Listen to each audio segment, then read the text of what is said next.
and tonight we will be delving into the world of creepy kid stories. Now, I don't know about you, but I don't think there's anything more terrifying than a really good creepy kid story. Whether it's children acting strangely, imaginary friends that aren't so imaginary, or anything else related to kids and the paranormal, I just get the chills, so I thought it would make a good topic for a video. This is a relatively short video for what I have coming up because we have reached over 1,000 lovely listeners. I am so excited about that. Thank you to every single one of you, and of course to Mortis Media for featuring me on his channel a couple of times recently. I will leave a link to his channel and to our collaborations down below in the video description. Now, to celebrate that, I have some very long and very exciting projects coming up, which is why I've been a little bit delayed, but I didn't want to leave you with nothing in the meantime, so let us delve into some of these creepy kid stories, and the 1,000 subscriber extravaganza will commence shortly thereafter. Thank you so much for being here. Make sure to get comfortable and grab your coffee or tea and get ready for another journey into the night. When I was a child, I had woken up one night when I was probably 5 or 6, and I had seen my mom lying on the floor. This wasn't out of the ordinary, as she would often sleep on the floor of my room when my dad was gone on a hunting trip. I didn't think much of it and decided to try to go back to sleep. As I closed my eyes, I hear a deep voice saying, "Fix me." I was obviously scared and thought I was hearing something. But then I heard it again. "Fix me." It starts repeating it over and over, and I'm in tears at this point. My mom and brother were both still asleep, apparently unaware of the noise. I couldn't figure out what the voice wanted or what it was. I thought it might be my bed asking me to fix it, but it wasn't that messed up, despite having me been sleeping in it. I tried to tuck it in neat and tidy around me, while the voice kept saying, "Fix me, fix me, fix me." After I finished fixing my bed as best I could, that was my logic at 6 years old, it still wouldn't stop. I kept crying, whispering to the voice, "Please leave me alone, I fixed you." But it didn't stop. "What do you need me to do? I'll fix you, but I don't know what you need." And that's when it stopped. It stopped asking me to fix it. And I laid in bed for a good while, afraid to move or say anything else before finally getting to sleep. The next morning, I thought it might have been a dream. My mom wasn't on the floor, so maybe she had slept in her room. I went to the living room to find her watching the news. I asked if she had slept in our room last night, and she said yes, but was surprised that I noticed, since she came in after we went to bed and was out before I got up. I explained what happened, and she told me it was probably just a toy. The only toy in the closet behind my bed that made any noise at all was a Bob the Tomato talking plushie that repeated quotes. It sounds distinctly different from the deep voice I was hearing, and from what I know, it doesn't say "fix me."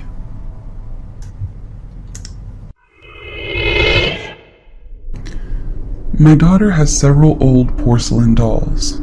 When she was 9, she got a sudden interest in them. Up until that point, I had never bought them for her because they are often very delicate and I didn't want her to break them. But one day, we were at the Goodwill and she just begged for one. She does take pretty good care of her things, so I decided to buy one for her. I quickly noticed that something was very different in my house. I felt like I was being watched. Shortly after that, she asked for another doll at the Goodwill, and over the years she collected 3. I noticed that she was very careful about which one she picked. She treats the dolls like gold and keeps them sitting up on the corner of her bed.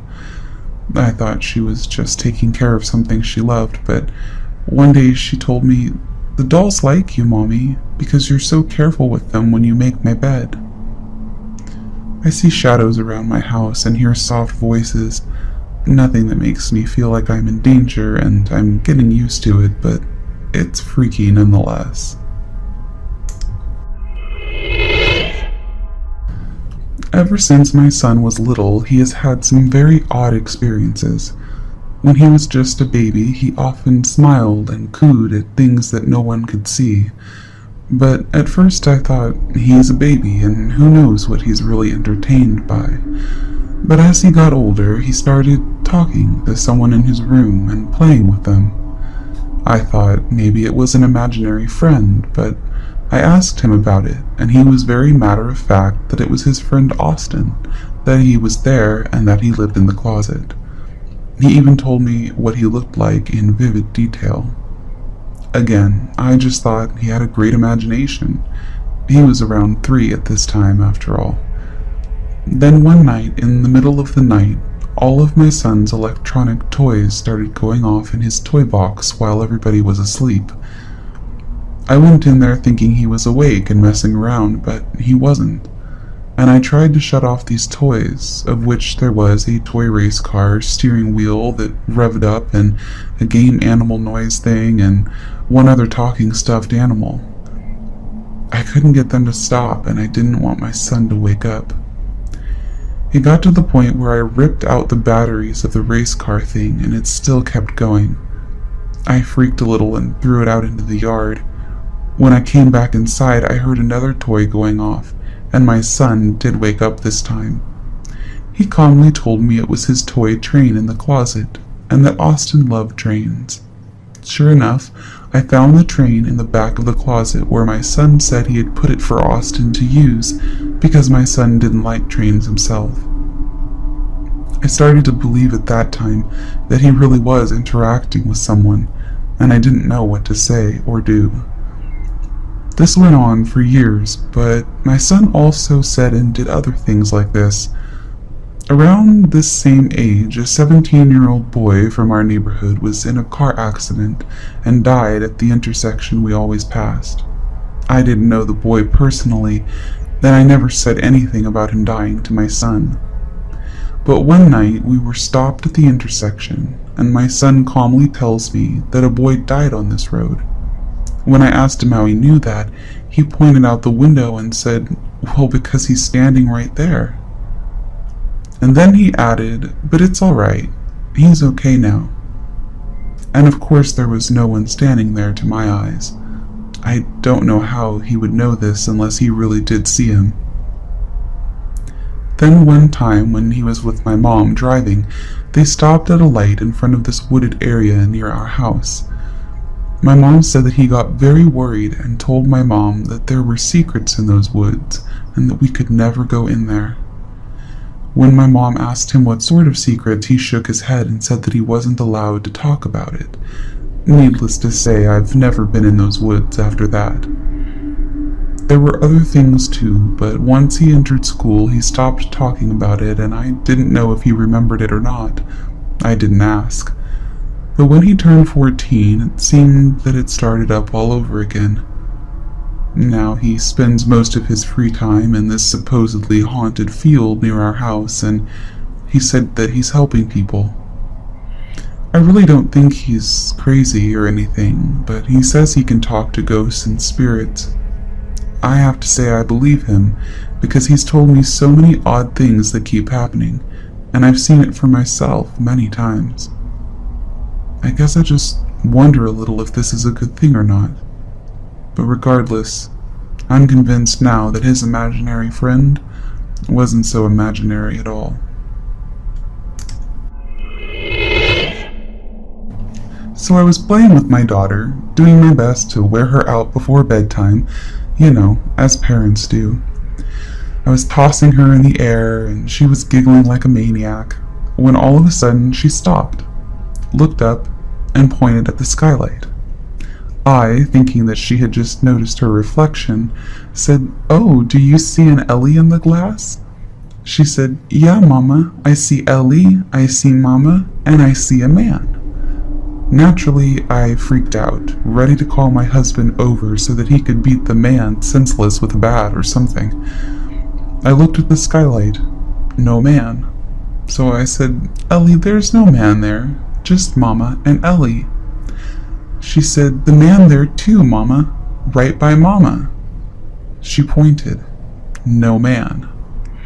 I'm legit freaking out at this point, but I need to figure out if this is a 911 moment or an exorcist moment. So I screamed at my husband in that sort of way you do when there are kids around and you don't want to scare them. You know, that "this is very urgent, so get your ass over here, but I'm using this voice so as not to frighten the children" kind of way. I tell him to look at the skylight and tell me if he sees anything. He didn't. I told him what happened, and he went outside to check it out. Unarmed, so I'm not sure what exactly he would have done had there been an actual bad guy. Regardless, he reports back that there's nobody around. All is well. I calm down enough to get my daughter changed and ready for bed. She's running to her room when she stops, turns around, and waves at the skylight, saying, "Night-night, roof man," and bounds into her room. I'm freaking out, and my husband is laughing at me. I thought about having him cover the skylight. Some people told me that maybe she saw my grandfather, so I thought maybe someday I would pull out the photo album. One day, my husband and I both decided to show her pictures. He thinks I'm crazy, and this was partly out of curiosity, but partly to set my mind at ease that I'm not crazy. So he got out the photo album and started with his family. He sat her on his lap and they looked at pictures. She pointed out people she knew and ignored the rest. We moved to my photos, more of the same. We passed over pictures of my grandpa with no reaction from her. I was both relieved and kind of disappointed. My husband had just started to say "I told you so" when my daughter pointed to a picture of my other grandfather who had passed away when I was 3. She said, "Who's this, Daddy?" And he said, "That's Mama's papa." And she said, "No, that roof man," and pointed up at the skylight. My oldest son was almost 5 years old when I was pregnant with my second child, a girl.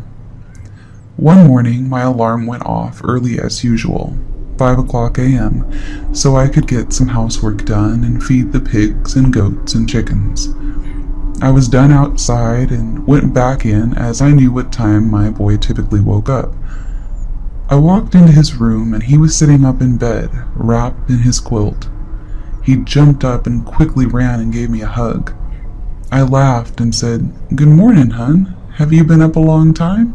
You should have came and got me, silly." He looked at me and said, "Mama, I saw the nice man again." I immediately felt adrenaline course through me. What the hell? The fuck do you mean the nice man? I mean, obviously I didn't say that to him. I thought maybe somebody had been doing something to him or peering in the window. I knelt down and said, "Boy, you need to tell me everything right now about this man. This is not good, so please tell me the truth. Where did he go?" My son said, "He wakes me up a lot. He comes to my door." "What?" I said. "What do you mean? What does he do?" "He just stands and smiles for a long time."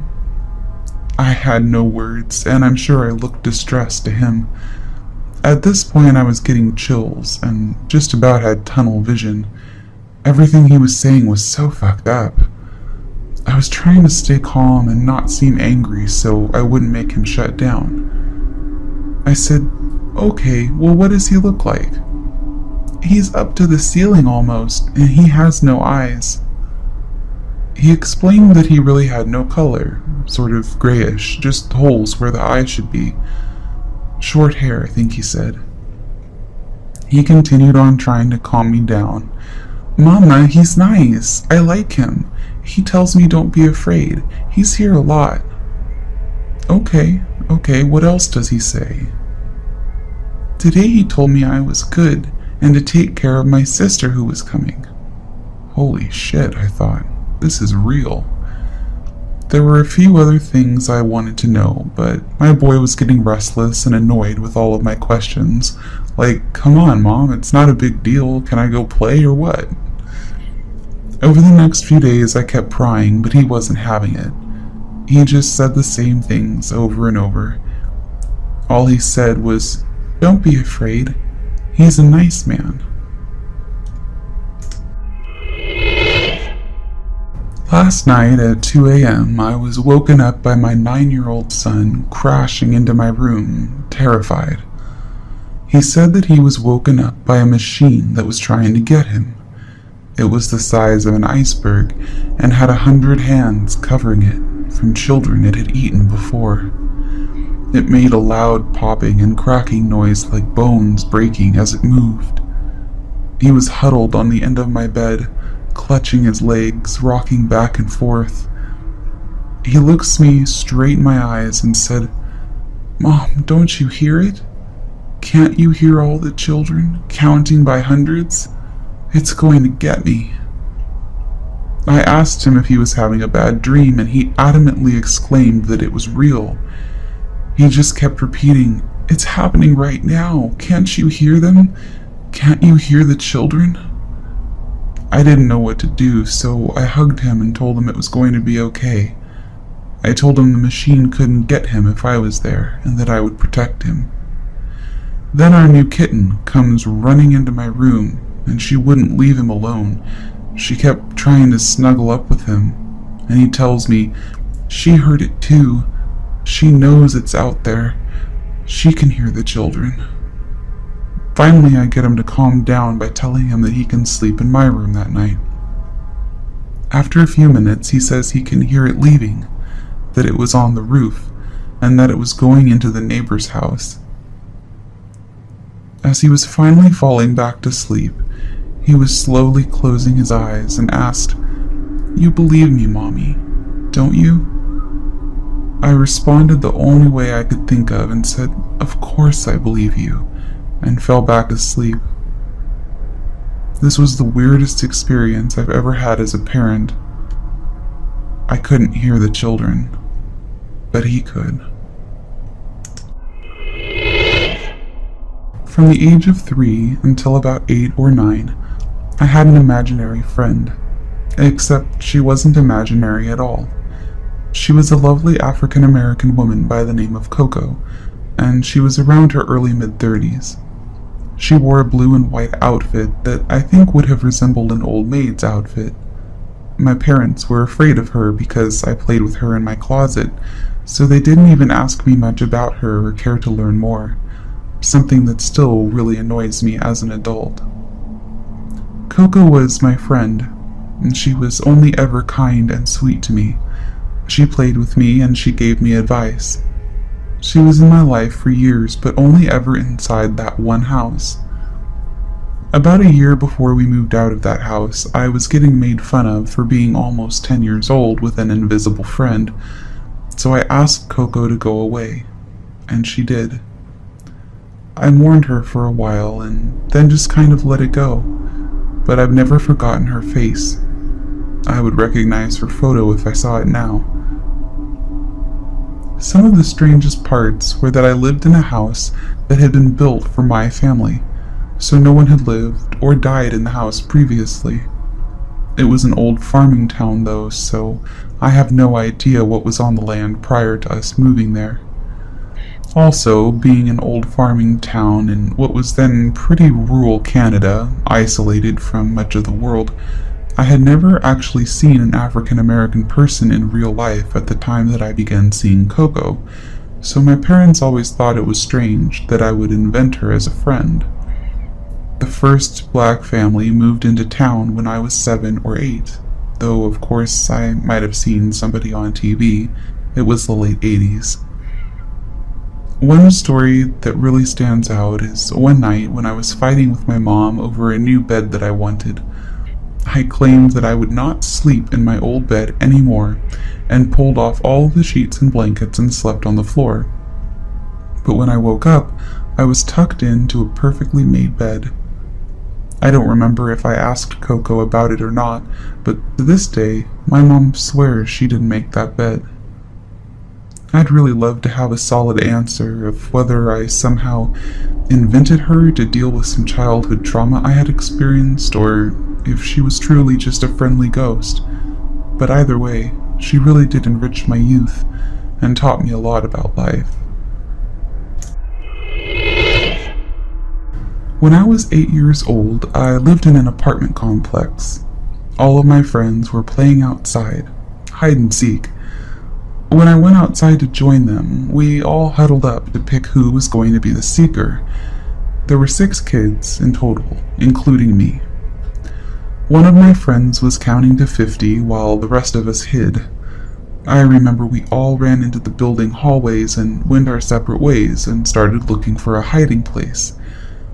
All of a sudden, I saw a kid at one end of the hallway, moving his hand in a "come with me" motion. At that moment, I thought it was a friend helping me find a spot to hide. When I ran towards him, he turned the corner. When I finally caught up with him, he was hiding under a pair of stairs leading up to the second floor. In my head, I thought, 2 people hiding under the stairs is obvious, so I ran up the second floor and hid. Eventually I was caught, and then my friends also got caught, so we all huddled up, and I realized that the kid that I saw under the stairs was missing. I asked my friends if there was one more kid. I told them we had to go find him because he was missing. They said, "It's just us playing, we're all here." At that moment, I realized that I had never actually seen the kid's face, just the orange jacket that he was wearing. I ran back to where I had last seen him, and he wasn't there. I ran to my friends and said, "Didn't you guys see the kid in the hallway with the orange jacket?" They all said no, that we were the only kids running and looking for a hiding spot in the building. After that, I got the chills, and I've never been able to explain what I saw. Back in the fall of 2014, I attended a college in Grayson, Kentucky. I was there on a football scholarship, and because I was on the team, I was required to stay in the football dorm.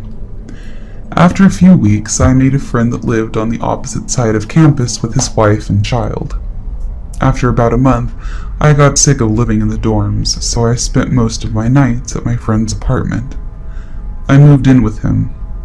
At first, it was just 2 18-year-old kids from Kentucky, playing football, hanging out, and his wife and kid were really nice as well. The kid was about 6 months old at the time and would randomly cry for no reason, like most babies do. Well, when he would start to cry, he would not stop. Then they would put him in this walker to let him cry it out. He would cry and cry and cry until they got to this one corner of the room and he would just stop.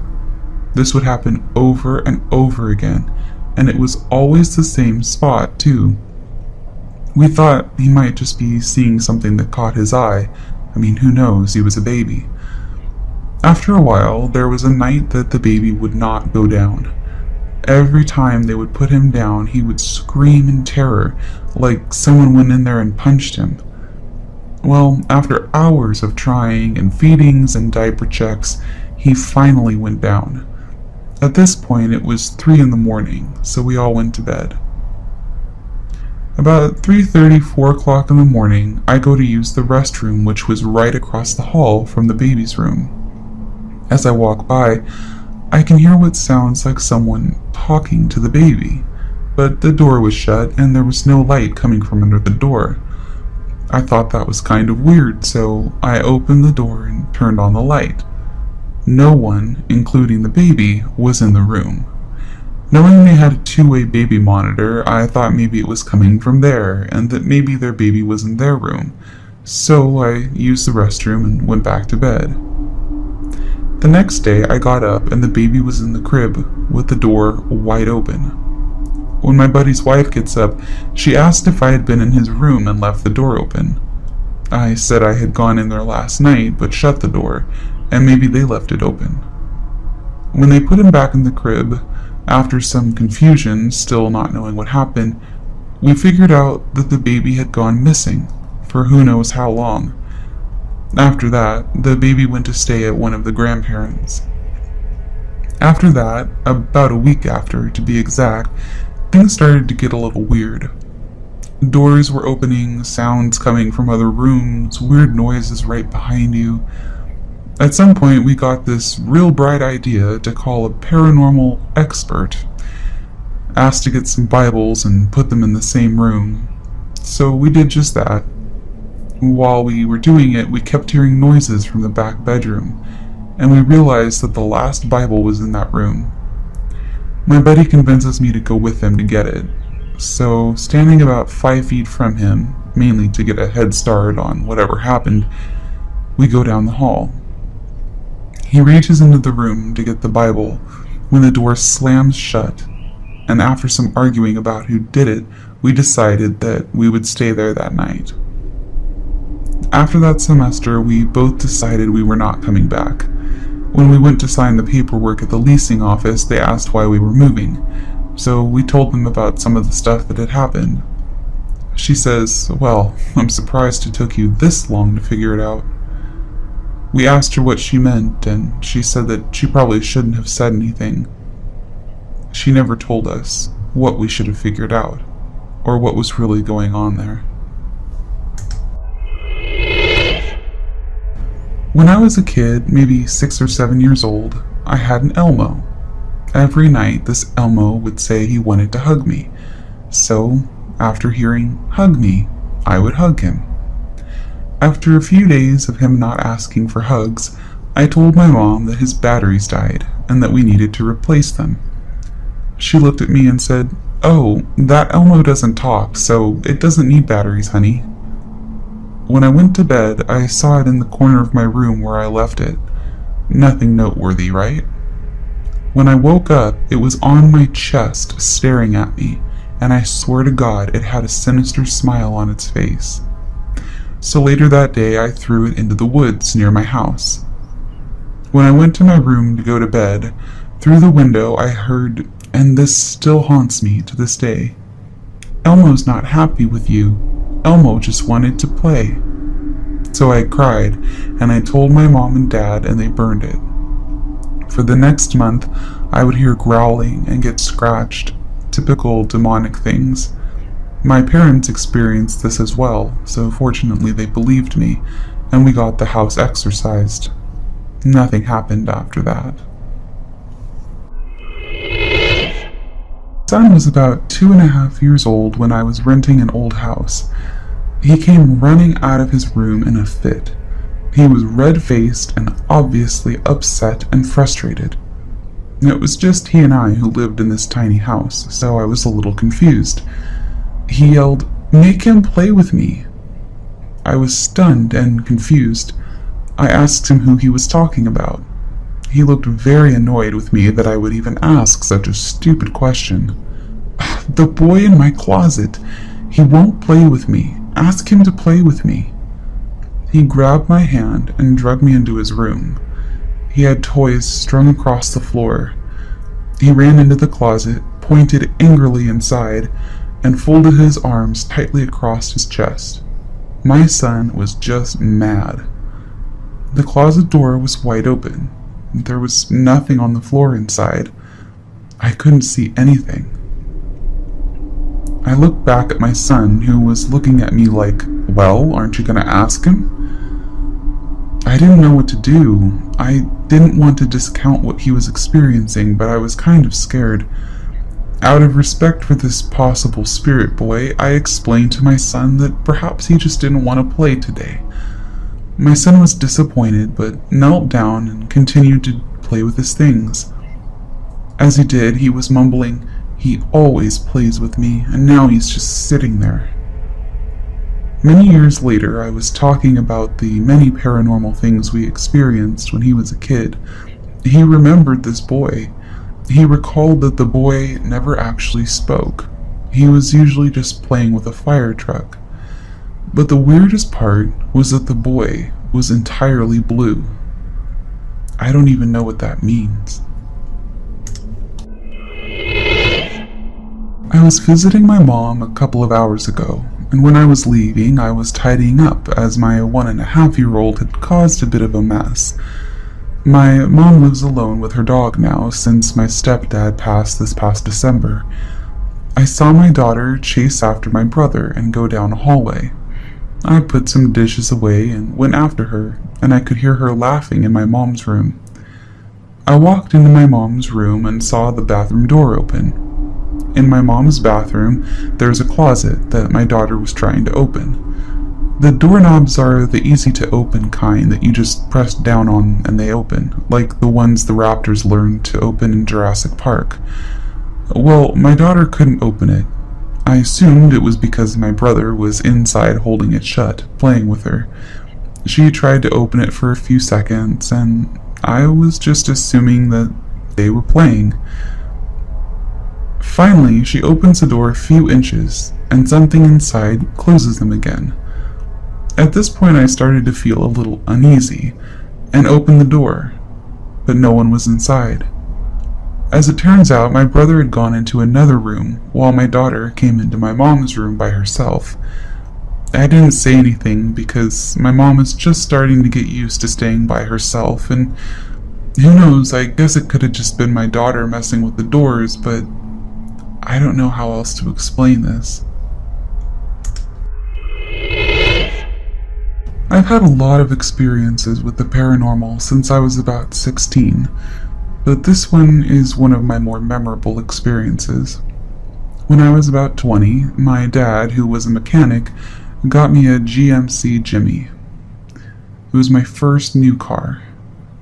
I'm not sure how old it was because it was basically a mishmash of different SUVs. The glove compartment said it was a Bronco, but the frame said it was a GMC, so I assumed it had been in some sort of accident if the frame and inside were different. I asked my dad, but he said he got it at an auction, so he really didn't know the history of it. I drove it for a few weeks and had no problems. I thought it was a pretty good car for a beater SUV and for a first car, so I took the time to clean it inside and out. After a few weeks, I remember driving home from one of my jobs. I worked at a Starbucks and was a lifeguard at a few different pools, and looked in the rearview mirror. I saw a child, maybe 7 or 8 years old, with bright orange hair in a bowl cut, sitting right behind me in the center of the back seat. He was smiling and had a small gap in between his teeth. I turned around to look and he wasn't there. I turned back around to look and the rearview mirror fell off. I pulled over because I was on the highway and looked around, but I didn't see anybody. I tried sticking the mirror back up, but it wouldn't stay. I ended up going to get some glue for it, and it still wouldn't stay no matter what I did. I told my dad it had fallen off, and he finally got it to stay after messing with it for a while. I was understandably wary after that, and kept checking behind me periodically in the rearview mirror, but nothing happened for a few days.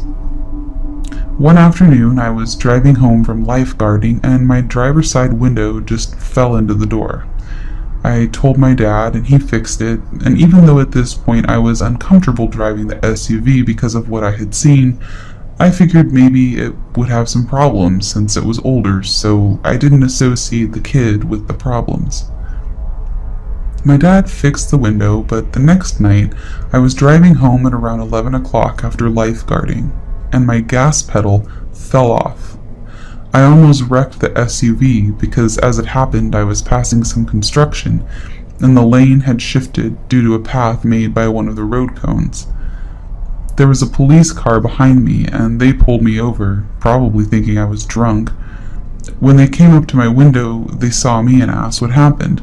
I showed them the gas pedal, and they kind of laughed and told me to get it fixed. I told my dad what had happened when I got home, and he said that even though the SUV was kind of old, it shouldn't be falling apart like it was. I didn't tell him about the kid I saw because I kind of felt like maybe he wouldn't believe me. About a week later, I was driving down the highway to get to work, and the brakes stopped working. I pressed down and nothing happened. I was pretty freaked out, but just let off the gas and steered the SUV to the side of the road. I got it stopped and then walked to a payphone to call my dad. He got there and checked the brake line and said there was no brake fluid in it. At this point, I was done. In my mind, even if it had nothing to do with that kid, I felt like this car was too unsafe to drive. My dad replaced the brakes and the brake system and drove it for a week or so, told me he had no problems with anything and said that it would be okay to drive. I couldn't tell him that I didn't want to drive it because I didn't want to have to explain why, so even though I really didn't want to, I drove it to work. The brakes failed again. It was the same thing. I got my dad to look at the brakes. He said the brake fluid was completely gone, but he couldn't find anything wrong. At that point, he said he didn't want me driving it because he was afraid I would get into an accident. We parked it at our house and let it sit there for a couple of days. My dad said he was going to talk it over with his friend, who was also a mechanic, and decide what to do with it. After a couple of days, I was sitting in our kitchen, eating lunch, and my dad and brother walked into the house. My brother asked my dad if he'd ever seen a kid with red hair in the SUV. My dad said, "With a bowl cut?" I was so surprised. I just looked at them and said, "Yeah, he's around 7 or 8 years old." Turns out we had all been seeing the same thing. We all talked about what we had seen, and my dad figured that maybe a kid had died in the SUV, and that's why we'd all seen him at some point. We had all seen this kid in the same spot, in the center of the back seat, smiling. We'd all seen him at a glance, but when we would look back, he was gone. My dad had seen him while he was driving the SUV around after the brakes had failed for the first time, and my brother had seen him when he was walking by the SUV to come inside the house. My dad never said anything, but I think maybe after we talked, he thought all the weird stuff that had happened had something to do with the kid. I told my friend who worked at Starbucks, and she said that she wanted to see this SUV. My dad had gone to visit our relatives in Florida, and my brother was living at my aunt's house, so she and I went over to my house to look at it. My friend has had a lot of experiences with the paranormal too, so I figured she would be able to see the kid if he was there. We had spent the day at her house, so we went over there at about 11:30 at night. She pulled into our neighbor's driveway across the street so we could watch the SUV. We didn't see anything, so we just sat there, talking about all the things that had happened with the car. I remember not looking at the SUV the whole time because I just felt uneasy looking at the car.